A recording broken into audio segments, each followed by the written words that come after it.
Welcome to this comprehensive presentation on measures of frequency in epidemiology.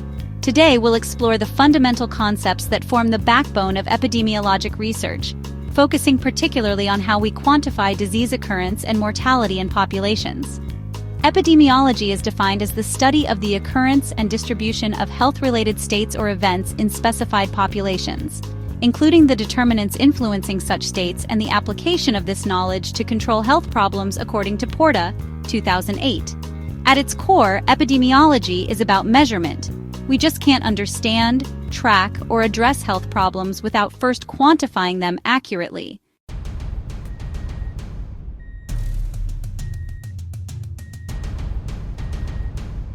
Before discussing measures of frequency, we must understand what constitutes a population in epidemiological terms. A population is a group of people who share common characteristics, which may include things like geographic location, for example, residents of Nebraska or Omaha, demographic characteristics such as age, gender, or religion, exposure to specific environments, like people living within 1 mile of a nuclear power plant, or life events, for instance, those who have undergone a specific medical procedure.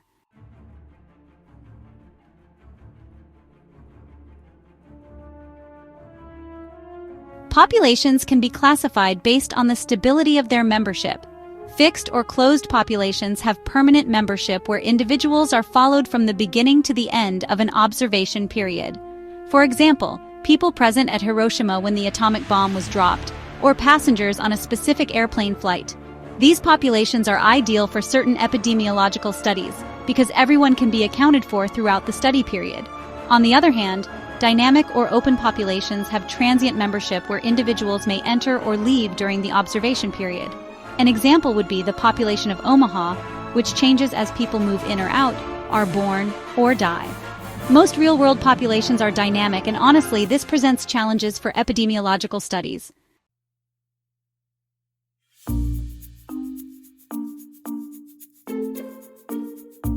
When studying a specific disease, identifying the population at risk, those capable of developing the condition, is crucial.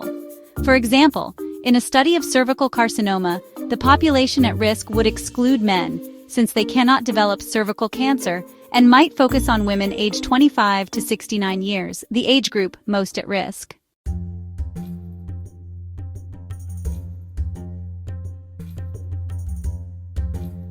Before measuring disease frequency, epidemiologists must define what actually constitutes disease or absence of health. A case definition typically involves a few key elements: physical examination findings, diagnostic test results, and of course, signs and symptoms. Those who meet the case definition are called cases, and they represent the numerator in frequency calculations.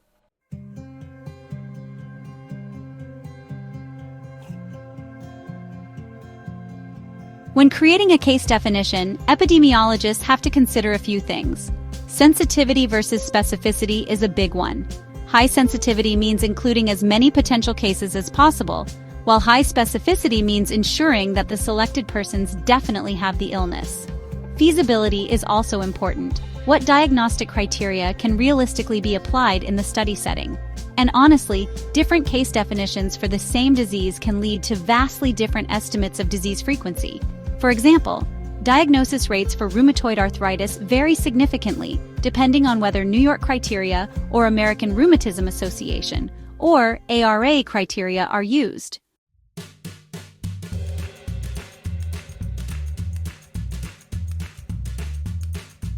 The most basic epidemiologic measure is a simple count. It answers the question, how many people have this disease?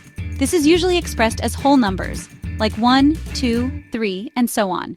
Often this count serves as the numerator for more complex measures. It's important to distinguish between incident or new cases and prevalent or existing cases. While counts provide basic information, they definitely have limitations. For example, U.S. death counts increased from 41,000 in 1900 to 510,000 in 2000. However, the population also increased during this period, so we really need relative measures to properly interpret these numbers.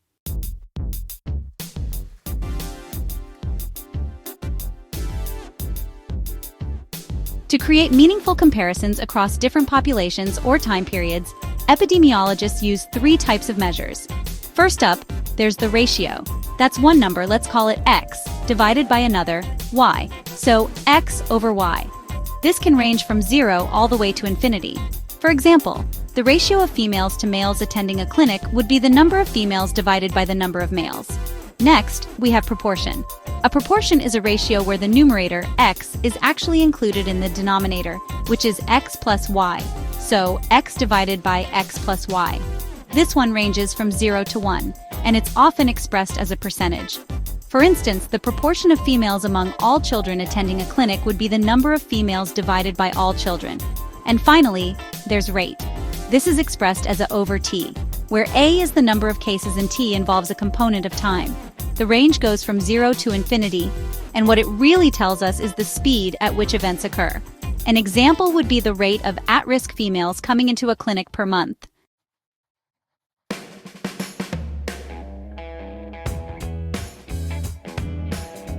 Prevalence is the proportion of existing disease in a population at a given time. The formula is P equals A divided by N, or A divided by A plus B. Here, A is the number of existing cases, B is the number of non-cases, and N is the total population. Some key points to keep in mind: it's often simply called prevalence, though technically it's a proportion, not a rate.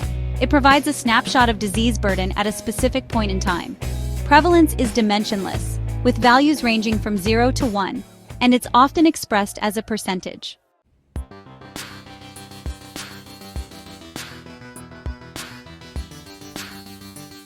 So, prevalence can be increased by a few different things, like a longer duration of disease, prolongation of life without a cure, an increase in new cases, out-migration of healthy people, in-migration of susceptible people, and even improved diagnostic methods and better reporting. On the flip side, prevalence can be decreased by a shorter duration of disease, a high case fatality rate, a decrease in new cases, in-migration of healthy people, out-migration of cases, and improved cure rates for cases.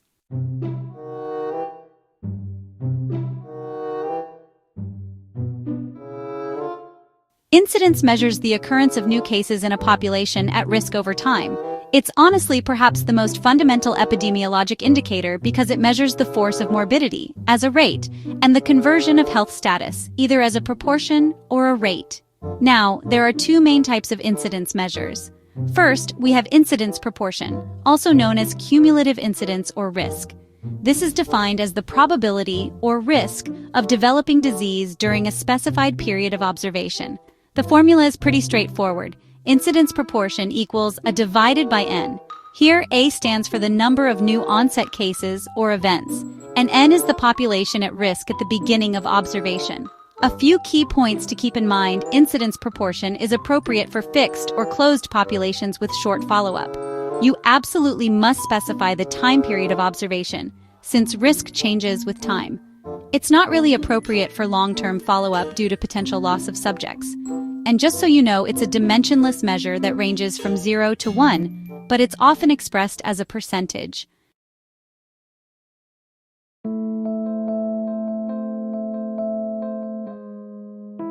So, let's talk about how rapidly new cases develop during a specified time period. The measure for this is called incidence rate, and the formula is incidence rate equals A divided by T. In this context, A is the number of new onset cases, and T is person time at risk during the study period. Now, person time is really important here. It accounts for all the time each person is in the population at risk. The sum of all individual person times gives us the total person time at risk. For example, if 100 persons are followed for 10 years, that's 1,000 person years. Similarly, 1,000 persons followed for 1 year also equals 1,000 person years. Key points about incidence rate: it's appropriate when the length of follow-up differs within the population. There's no need for complete follow-up, so it can handle losses. The risk period can vary among subjects, and it's expressed as cases per person time, for example, per 100 person years.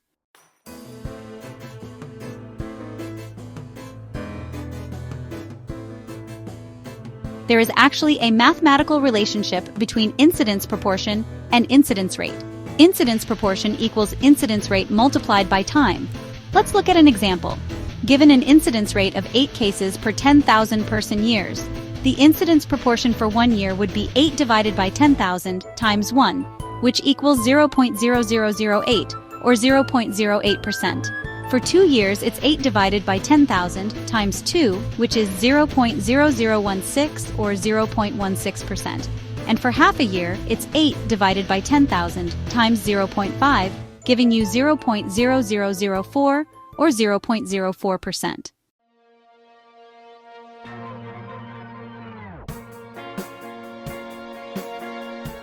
So, prevalence is actually affected by both incidence, which means new cases, and the duration of the disease. You can think of it like this. Prevalence equals incidence multiplied by the average duration of disease. This relationship really helps us understand why, for example, diseases with a high incidence but short duration, like the common cold, might actually have a lower prevalence. On the other hand, diseases with a lower incidence but a long duration, like diabetes, can end up having a much higher prevalence.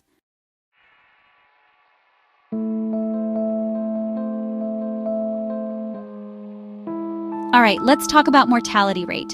This is a measure that tells us the rate of death in a population over a specific time period. The formula looks like this.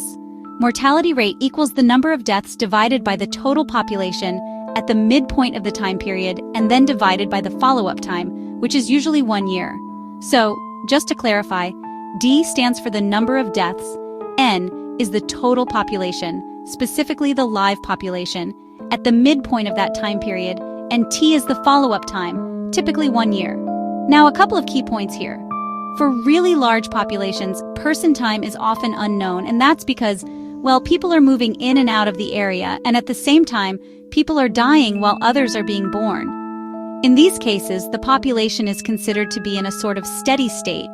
Also, mortality rate can actually serve as a measure of incidence rate, or risk, when a disease is severe and fatal. Think of something like pancreatic cancer.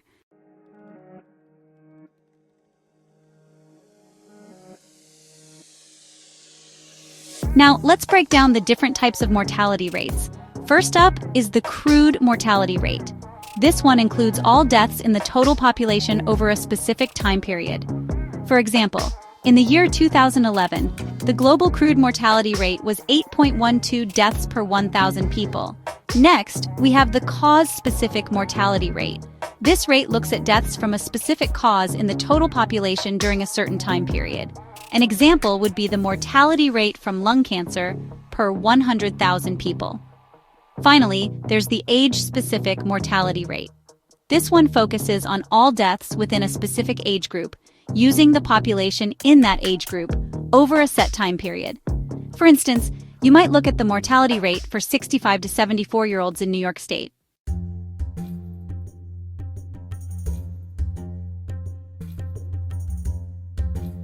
So, proportionate mortality is, well, the proportion of all deaths that are caused by a certain disease. It's pretty important for determining the leading causes of death in a population, but, the proportion of cause-specific death actually depends on all the other causes of death out there. And just to be clear, this measure does not tell us the risk of dying from a disease.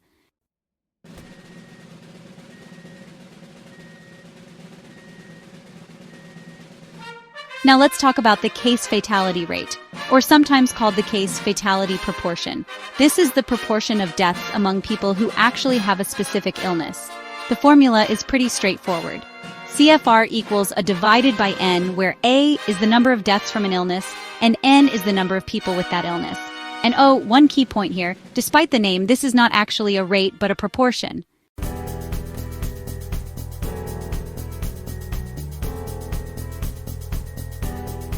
All right, let's walk through a practical example. Imagine a population of 100,000 people. Out of those, 20 people get sick with disease X. Of those 20, 18 die from disease X within a year. So the mortality rate for X would be 18 divided by 100,000, which is 0.00018, or 0.018%. The case fatality rate for X would be 18 divided by 20, which is 0.9, or 90%.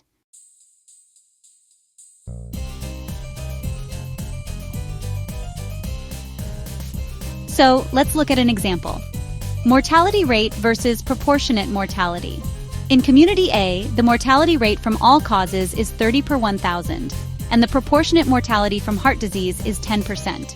In Community B, the mortality rate from all causes is 15 per 1,000, but the proportionate mortality from heart disease is 20%.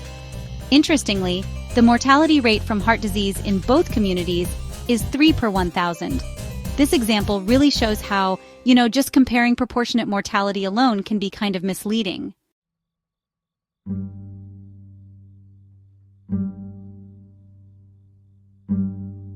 Different populations often have different age structures, and that really affects mortality rates. For example, Sweden actually has a higher crude mortality rate than Panama, 10.47 versus 4.65 per 1,000, mainly because Sweden has an older population, not because it necessarily has worse health outcomes.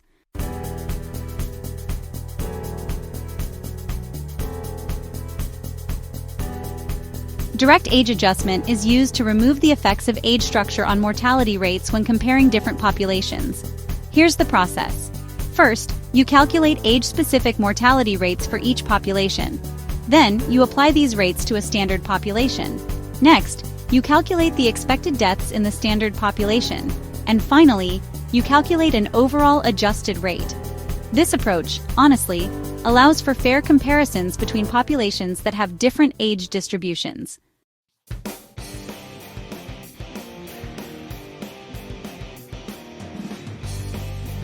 Alright, let's talk about commonly used frequency measures. First up, we have proportions. These include prevalence incidence proportion, also known as risk, proportionate mortality, case fatality rate, and attack rate. Now moving on to rates. These include incidence rate, crude mortality rate, cause-specific mortality rate, age-specific mortality rate, standardized mortality rate, live birth rate, and finally, infant mortality rate.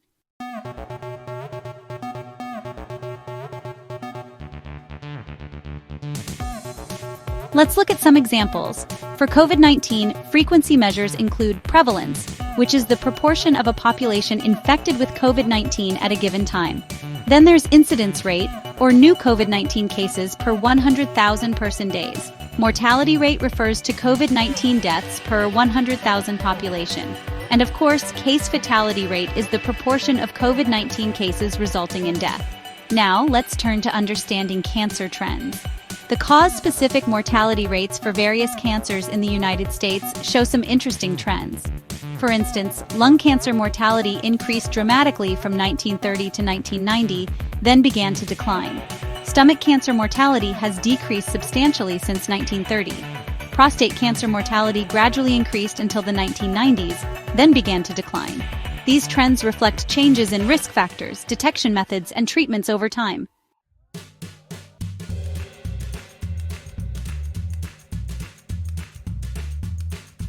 Measures of frequency are really fundamental to epidemiology and public health. They allow us to, quantify the burden of disease in populations, monitor trends over time, compare disease occurrence across different populations, and evaluate the impact of interventions. When using these measures, it's essential to identify the appropriate numerator, like incident or prevalent cases or deaths. You also need to specify the correct denominator, such as the number of at-risk population, person time, or number of deaths. It's important to define the time period of interest, consider potential confounding factors, like age structure, and select the measure that best answers your specific research question.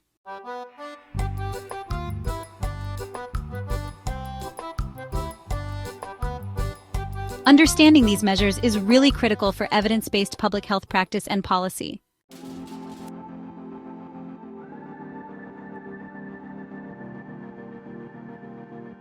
Alright, let's try some practice questions. A study found that 150 out of 1,500 people in a community have diabetes. Calculate the prevalence of diabetes in this community. In a cohort of 2,000 initially healthy individuals followed for 5 years, 40 developed coronary heart disease. Calculate the 5-year incidence proportion of coronary heart disease. In a study, 15 new cases of a disease developed with a total follow-up of 3,000 person months. Calculate the incidence rate. Country A has a crude mortality rate of 12 per 1,000, and Country B has a rate of 8 per 1,000. If Country A has an older population than Country B, what method would you use to make a fair comparison of mortality between these countries? If a disease has an incidence rate of 5 per 1,000 person years and an average duration of 10 years, what would you expect the prevalence to be, approximately?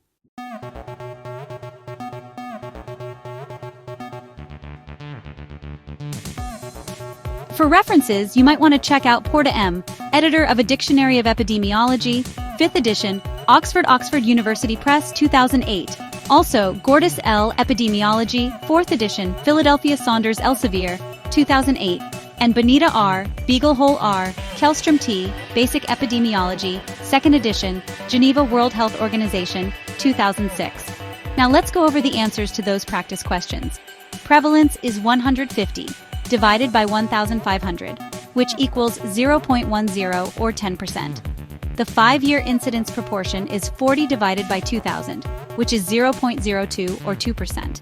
Incidence rate is 15 divided by 3,000, which is 0.005 per person month, or 5 per 1,000 person months, or 60 per 1,000 person years.